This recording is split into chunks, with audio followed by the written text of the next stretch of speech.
and welcome back to the IWAR Network Tubecast. I'm your host and NWL and IWL Commissioner Alex G. Along with me, as always, is Matt Riley. How you doing tonight, Matt? We're still banged up. It's still the all banged up edition. Yeah. Again, for those of you who don't know, I had shoulder surgery yesterday. Me being the toughest man alive, I figured just do a Tubecast since my mouth still works. Yes, and I've been under the weather, so I'm doing this. Well, I told you though about that VD, so it's tough. Gotta stop banging hobos. A pirate. How about some beans by the rail yard? So today's episode is a very special episode. We'll be talking about two non-IWAR leagues. First up, the LWL, Lone Wolf League, and the Psychotic Killer League, the PKL. So Matt, since you're very familiar with the LWL, why don't you give us a little histrionics on the LWL? Sure. Came from an idea that I had for a one-manager, one-wrestler league. And the idea would be to make it as tough as possible to play the game. It was kind of in the sea of big roster players, it was like, all right, let's take it the exact opposite direction. Let's put a focus on strategy and trash talk and rivalries. And we had some really good players come in. And it was a fun league at first, it was fun. There was definitely, like, if I had to do it again, I would put a couple of things in differently. Price structure set up that if you spend $10, you get 10 matches against regional champions. You also get 5 matches to do what you want with a free battle royal entry, and you get 10 scrub wins. So you had this kind of pocket. And then we also did a thing after a while, the $5 introductory deal, where you got 5 matches and a battle royal entry. So it got people in the league to kind of see what it was like and give it a try. What we found is that over the years, we always had this system of, all right, if you had the league championship, you got $10 IWAR credit to do what you want with. So essentially like a free cycle. And the idea was if the league grew and got bigger, like let's say 30 managers, then you got a bigger prize, a $20 credit. Other prizes were doubled.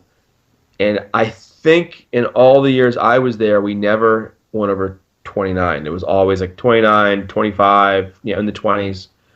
So it was a lot of variety. You've had some really great players in the game.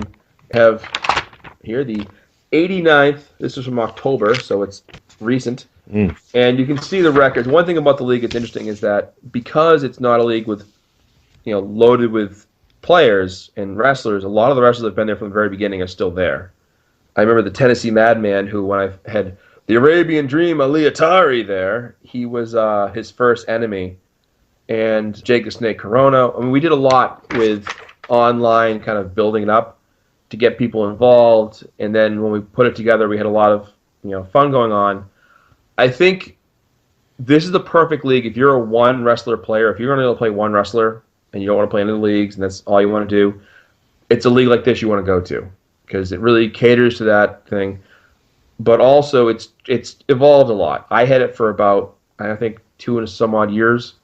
And then I stepped away, and, Pete took over, and his little group, and they were there for a while, and then they stepped away. And then there was another group that came in, and Sean and Jamie took over, and then Sean left, and Jamie was kind of left holding the bag, and he's kind of like, oh, man. And then other players have stepped up, and now we have a really good team in place and a really good process in place. So it's really fun to play there. So if you're looking for a good league, this is one of the ones to look into. Now, having said that, there are pros and cons to playing in the LWL, like any league, really. What I'll say is this. There are some big names in the game there. So you have players like Koenig, you have Mr. Magnificent Jamie Montgomery, see here, Extreme Icon Hannibal, Roderick Hughes, Keith the Devil Voss, Star Killer has been there from the very beginning. Ralphie Bloodthirst. Yeah, Ralphie was actually there, retired, and came back. And, of course, Baddest American Biker, Monday Nitro 13th, is there. I like Mittens the Cat. Mittens the Cat is also there. To Ravishing. The El Hijo de Armas Archuleta, who is, of course, Atari's arch enemy for quite some time. We also have names like Harvey Extra Amazing Thomas, who was a tag team with, Nikita Koloff, who was actually Mike White Lightning Moore. It's a long story.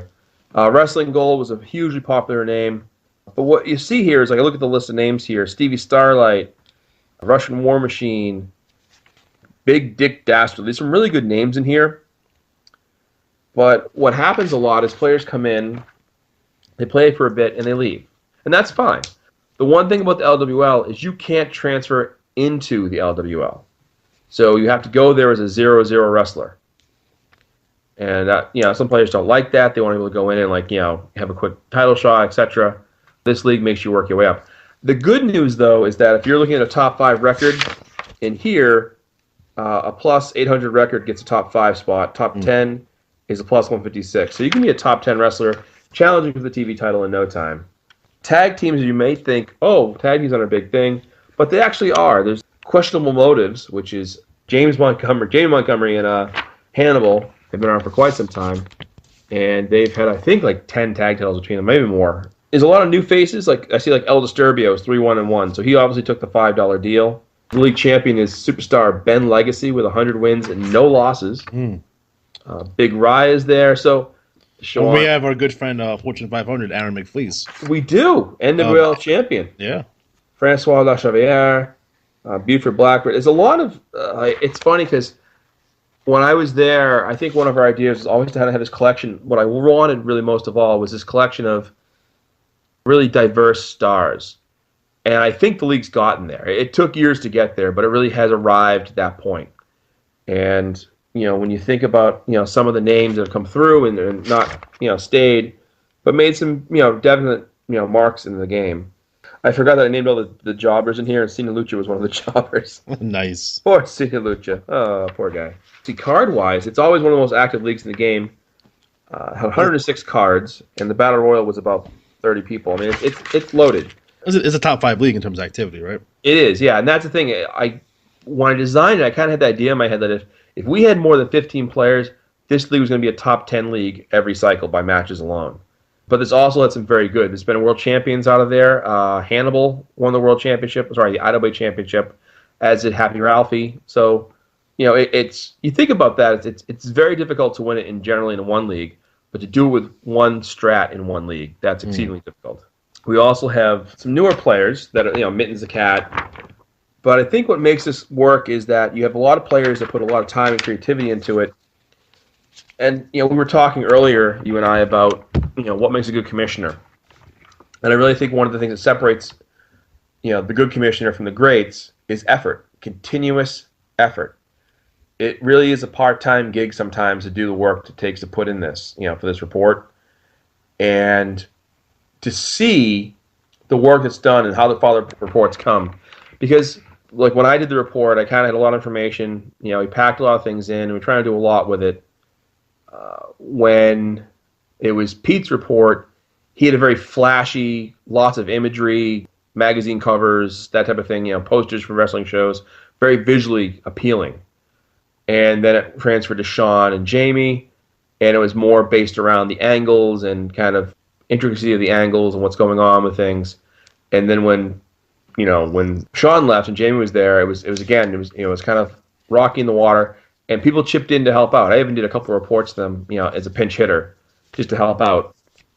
And I think, when you look at it now, you go, okay, wow, it's got 25 active wrestlers. So again, really skirting close to that. Really some really established stars there. And, I left the league, I want to say, back in April. I think it was April. And I always say, if you're leaving a league, and this is kind of a outside of wrestling thing, but also as far as the game goes, if you're leaving the league and you're a character of any kind of substantial note, work it into storylines. Have your wrestler injured, put somebody over. It's a way to kind of pass the torch and keep things moving along. So I had Tari lose, or he was in a feud with these guys, but also my strats are terrible in the Jade. Jade is tough, because I will say this, as we talked before in previous shows, the Jade Federation, what makes it stand out to people is that you'll have 5 federations worth of drops to look at. So you know what 5 other feds did before you write Jade. And you can go, well, you know what? I know everything but these 3 combinations dropped, so you get a 1 in 3 chance of hitting the right combination, if you will. It's not the end of the world, but it gives you a little edge sometimes. All that being said, I sucked at LWL. I swear to God, if I believed in one, but I swear, man, like every time I picked a combo, it was like the opposite edge. I had 480s, and it was really frustrating because you're sitting there going, "Oh man, you want to win so bad," And having and your only then wrestler do poorly in that league, it must be insanely right. frustrating. And we talk about before, like how when you have a good angle, it makes it worthwhile. And that's exactly what the LWL was for me for the longest time. It was always doing poorly, but we had lots of feuds going on. And, I went back there with Hot Stuff Adam Cash and had a feud with Questionable Motives. And I won. and, and then, Way to put yourself over there, bud. sorry, I just had a cough. And then, and then I went back with Atari in this big feud to do that we had with Atari versus Archuleta and Questionable Motives, and it was a fun feud. But again, when you're constantly up and down with your strats, and I think for me, my time there just kind of passed. I just kind of wanted to take away from the game, and I will say, as someone who plays only in gold right now, being a one federation player has its appeal because you only have to focus on one set of strats. Yeah. You don't have to worry about other leagues doing things. Like when I was doing Jade's Feds, I was looking at what Bronze did, what Diamond did. So I was constantly looking at other set. And it just, again, if you're picking one league and one federation, this is the place to play. It's one of the better places to be. There's a support staff in there. And one of the things that if you like this aspect of the game, this is for you, and one of the stronger selling points of the LWL is that it's the LWL 24/7, which is a Facebook page. It's amazing. Yeah, you can go, you can join. I'm not even in the league and I follow it. Yeah, and I mean, I'm not there. I'm still following that. I'm still like the page, whatever.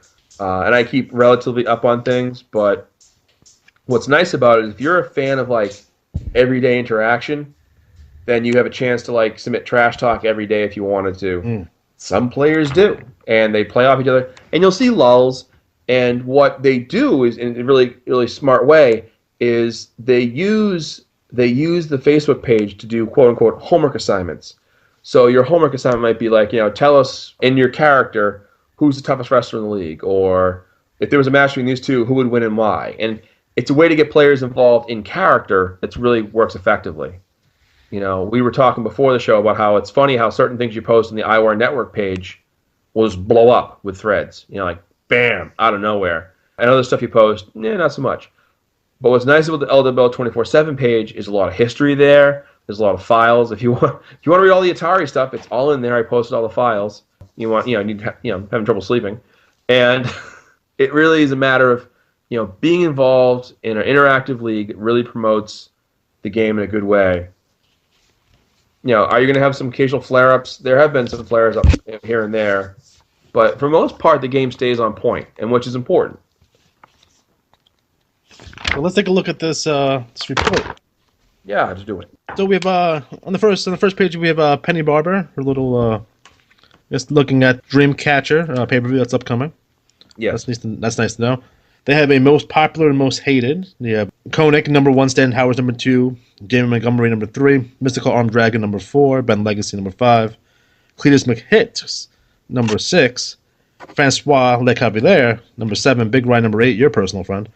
Number 9, R.L. Bream. Number 10, Jupiter. And that's your most popular list. Your most hated list is Keith Voss, Ralphie Bloodthirst, Damon Voss, Danny Dynamite, Starkiller, Sean Avery, Mr. Ravishing, Roderick Hughes, R.A. Rude, and Unfortunate Lee, which is awesome as a name. I love it. On the next page, we have our championship rankings. We have top 10 for the Imperial Heavyweight. The current champion is Keith Voss. Imperial Tag Team, it's Damon Voss and Jackie O'Baby with the top 5. The Imperial Light Heavyweight, which has the top 10, and then Danny Dynamite is the current champion.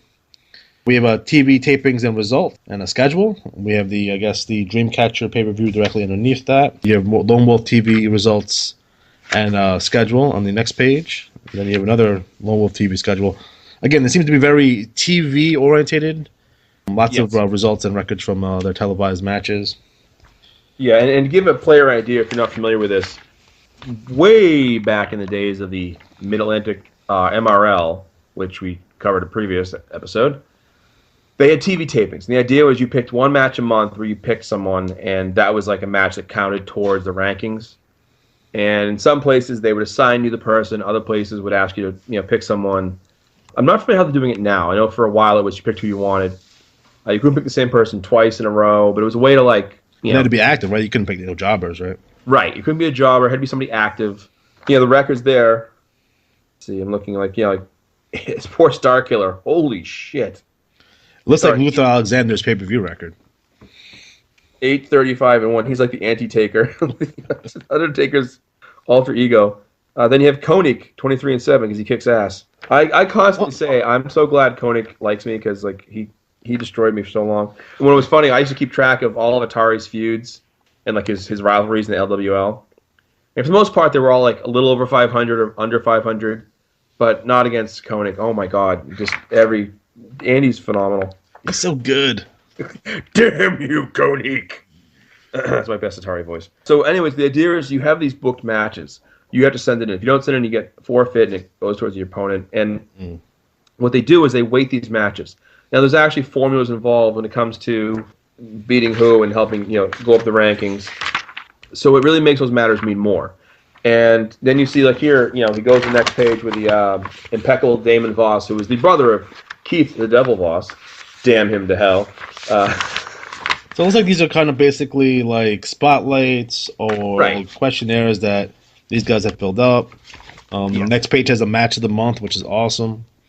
Question of motives of Wooded Imperial Tag Team title shot. So because it has a very newsletter feel to it. Yes. It's funny because I like this combination, which kind of blends a combination of character and the importance of the match, which we talk about all the time on SmackDown versus Raw, which is exactly what it does. Is a correlation between who you beat and what it does for your career. And then the feedback here, so which Lone Wolf superstars needed a beat down, and people could just so people who obviously get involved. And I saw on the Facebook page, someone asked a question. I think it was McFleece. Tom was saying, "Hey, so what's the deal with this?" And the guy was like, "Well, obviously, the more involved you are, the more it reflects on your chance to get title shots." Which, by the way, I think in the whole time I was there, I had 2 shots with Atari at the heavyweight championship, and not that that's whatever. I work towards them. That's fine. But both times, talk about shitting the bed. It was just brutal. It was oh my God. I swear I could have thrown darts at numbers in a wall and had a better strat. Man, why don't I do that? But see, then we have the round robin tournament. It's a big thing in rolling out, and it's kind of a way to get people involved. We've done events. We had the round robin tag tournament, which was we had 6-man matches. And then all those 6-man match teams went into a pool and got picked for tag teams. And then the winning tag teams went into so it was constantly mixing partners up. But there's a lot of dynamics you can do. With a smaller league, it almost has a feel of an ECW or TNA or Ring of Honor, where you have a smaller cast, but you know them intimately. No, not for nothing. I'd rather have 15 committed players that submit trash talk and are active and have good strats than have 50 players with the full spectrum with the players, you know what I mean? Right. I mean, I can tell you from my time in there, Damon Voss is kind of a heelish bad guy.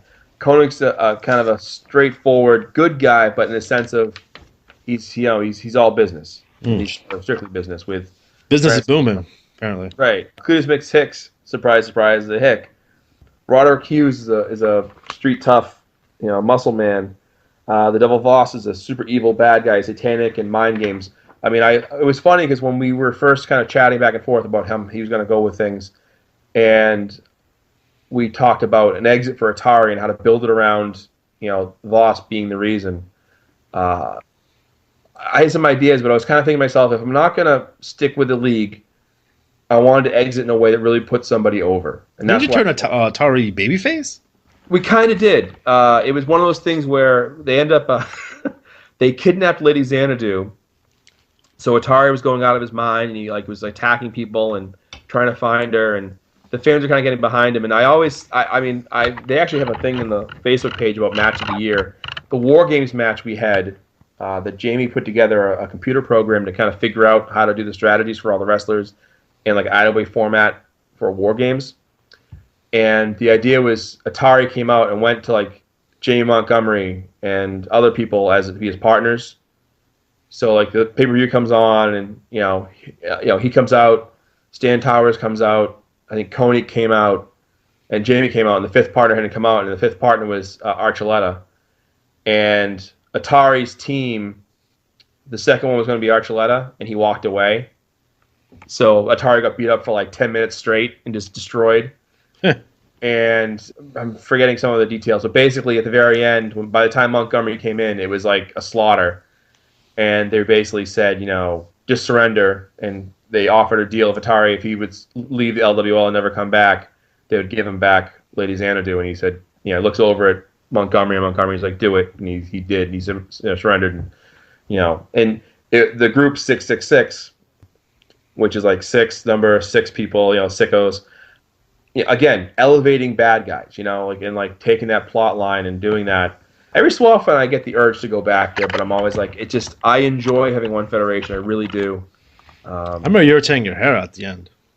I was. And again, when you do, I always find the frustrating thing with the wrestling holds in the game is spending the time and then getting shit results.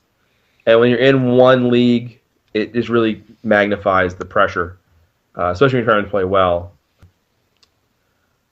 But, it was a good way to do it. And other thing happened is one of the other players that was involved had a personal thing outside of the game. They had to leave the game for a while, so we couldn't kind of do that alternate angle with him. Right.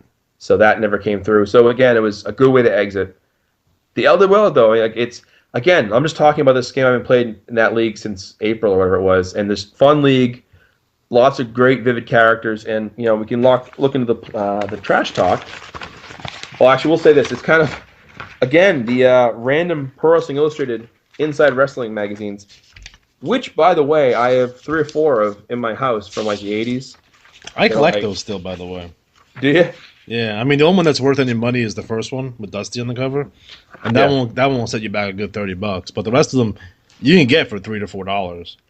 Well, I have the ones I have home. I have one that was my favorite issues. It was when Stan Lane joined the Midnight Express, and it was the same issue. It was Barry Windham did something big. It was all these stories at once, but it was a really kind of good time capsule.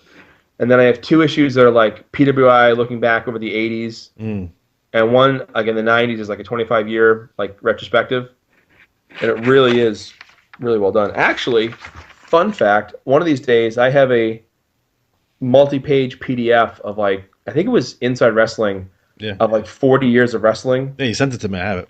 Yeah, so I want to post that at some point because that's a great resource if you're looking for ideas. My favorite issue of PWI is the one with Flair holding the Golden Globe belt. He has the Band-Aid on his head. Yeah, it's actually framed in my house. So, for those of you who don't know, I have a wrestling room.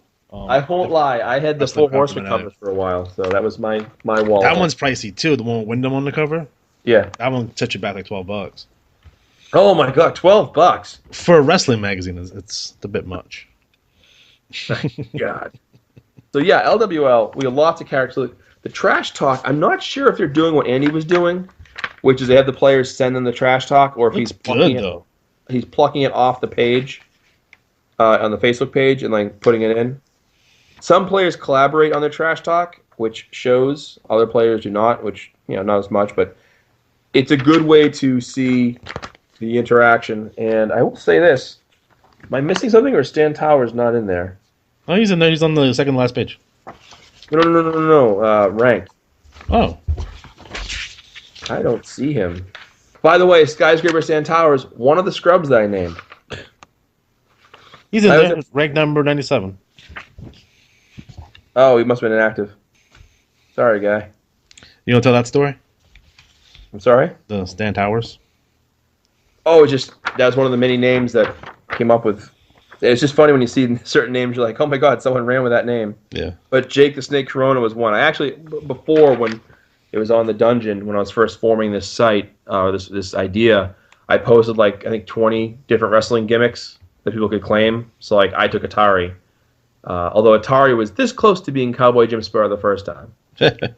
I've actually had 3 wrestlers in the LWL. I had Atari, then I had Jim Spur, and then I had Cash, and then I had Atari again. But when I came back and I started over again. So if you've been in there before and you're like, oh man, I remember the LWL, your wrestler's probably still there, and you can probably just send in a buck and check out the league. I would say to any player who plays, if you're going to spend a buck and check out a league other than an IWAR league, it's got to be the LWL. I agree. I mean, I wholeheartedly recommend this league for any players that want to, broaden their horizons and see what you got. These players are really good players, Right? and see where you stack up, where you're going strat versus strat. Right. And it's nice because I look at it and go, wow, I haven't been there a long time, but it's still brimming with players that care, they're invested. Again, if you like the constant 24/7 aspect, you get a lot you can get out of it. I will say, though, like for me, a kind of flash side point here, there was a game online called Monsters of the Mat. And I don't know if you ever played that or not, but it was like an online kind of IWA-ish game, but it was daily. And at first, you're like, oh, man, it's awesome. That's rough. After a while. Every single day having to go in and like adjust your strats, send in trash talk, it adds up. So for me, part of the reason I kind of did walk away was that I didn't want to be doing this every single day. Like, I can go to the LWL page now and check it out, and it's cool to keep up on. I just enjoy reading it, even though I'm not involved.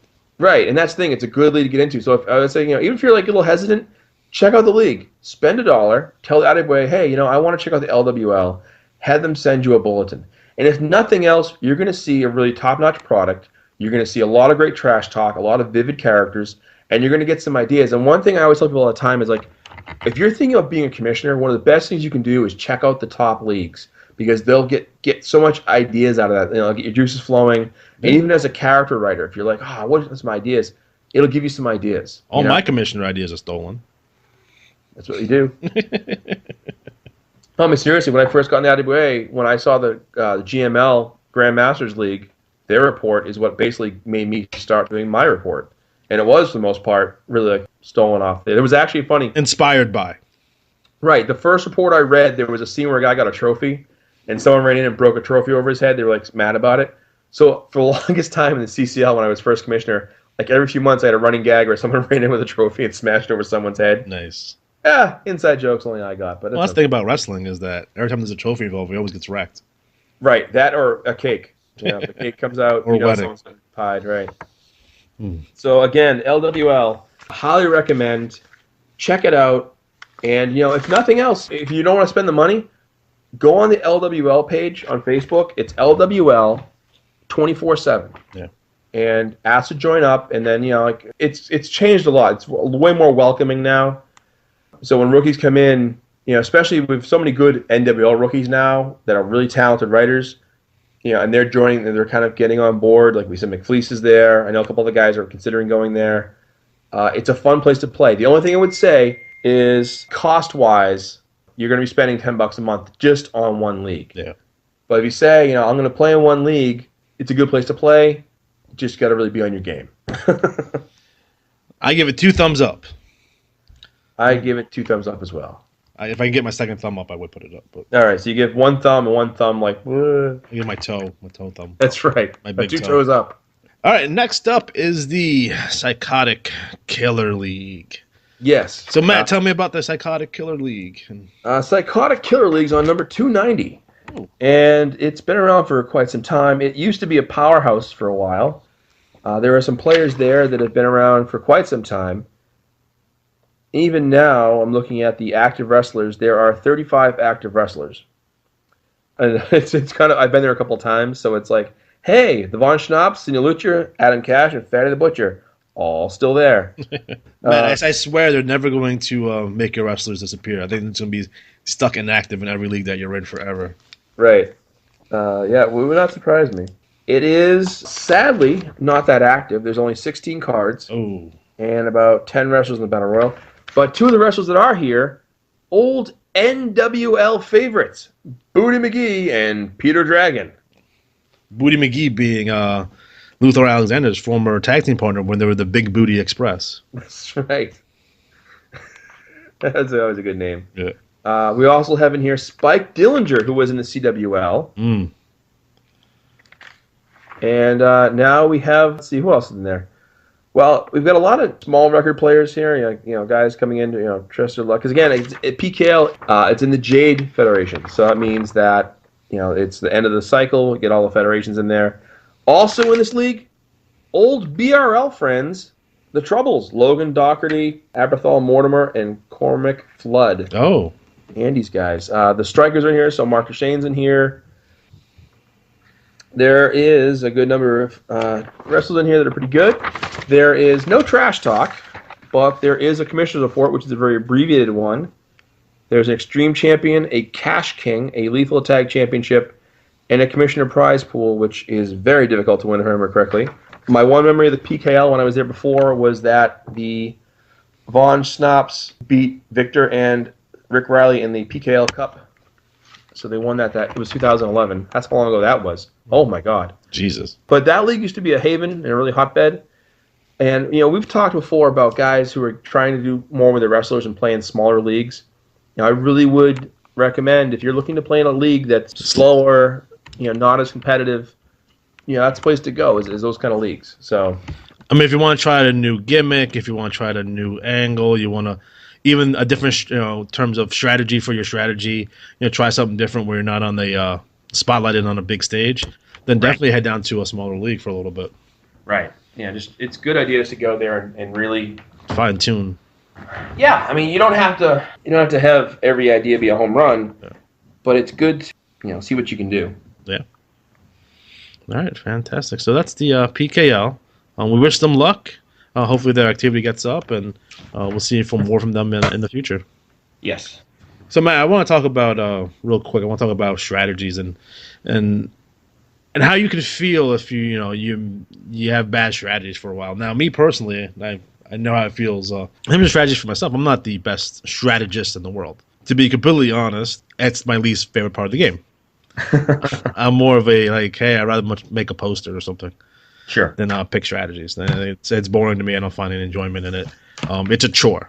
But for a lot of people who put the work in and they're really tracking the holds, and what are some of the things they can do to make sure they don't wet the bed in terms of strategies, like they don't hit a 480 and stuff like that. Sure. Well, I was saying before in our pre-show that I said it on the Facebook page too, is if you hit a 485 or lower, odds are very good that you probably double the hold. So one thing you always want to do is make sure you don't double hold. That's just a surefire way to just sink whatever luck you're going to have this month. You know what happened to me once? I was supposed to put in 27, but it was I put in 27, the hold number, not the 27 point hold. Hold. So that happened to me once, and that killed me one time. I've been there. Like I said this month, I had a wrestler that in gold that I would have had a 501 with, but at the 9 and 10 spot, I didn't go back and re-verify things, and he was supposed to have number 1 and 53 off his strategy. Oh. And that would have meant a 501 because his backflow was perfect. Oh, well, that's why you don't win world titles. One thing you can do, too, is if you want to try something a little trickier or easier, whatever the previous cycle's 501 totals was, so let's say, for instance, you go back and you see both 30s, both 29s, both 28s, both 27s, both 26s, and use them. Now, there's in all likelihood a very good chance that that's going to drop between 495 and 485. Right. Because if you want to be smart, like what I do, like if I'm running out of time, I will do that and then take the 225s and then just drop 2 holds. Like I might drop a 27 or 26 and add the 25s. And one thing you can do if you want to make it easy on yourself, if that's the case, go in, load in the previous cycle's 501 strategy, right? And for those 225s, pick 2 holds that most commonly drop. So if you think it's 28, 26 like it is in gold that most commonly drops, you're always going to be dropping a 28, 26. So it's sort of like playing a lottery in that you play the same number every week. And maybe eventually that combo hits. I remember when I first started playing the game, I used the same strategy for about 6 months because I didn't know. I was like, oh, whatever. And then I started figuring, there's point. Oh, okay. And then I talked to some players, and they taught me how to play the game, and that helped. So we're always here to help. And what we find happens, and I know because I've been there, is when you don't win at all, and you get very frustrated, you don't want to play. Right.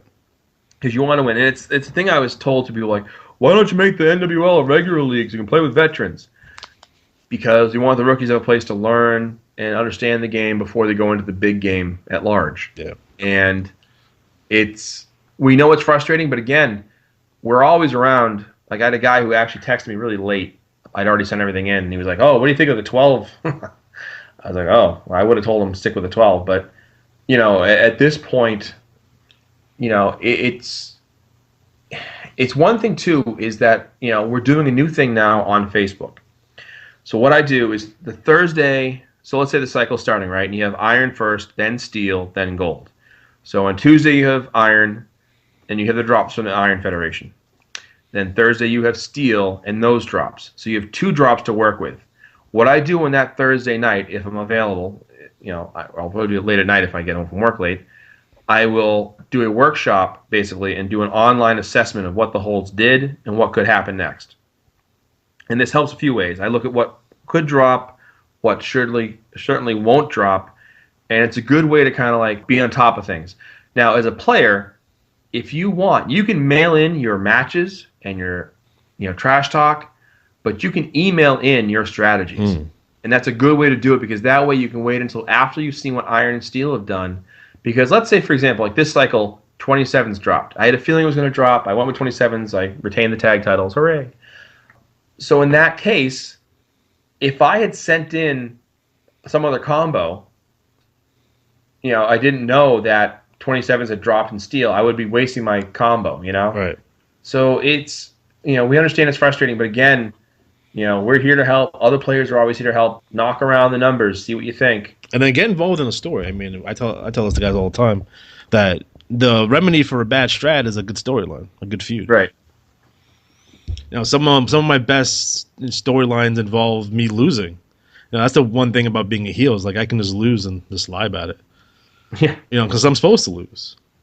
That's kind of the deal. And when I do match write-ups, sometimes the losing matches are more entertaining than when I win. Yep. They lose in a glorious fashion. That's it for this episode. We are officially running out of time. So, for Matt Riley, I'm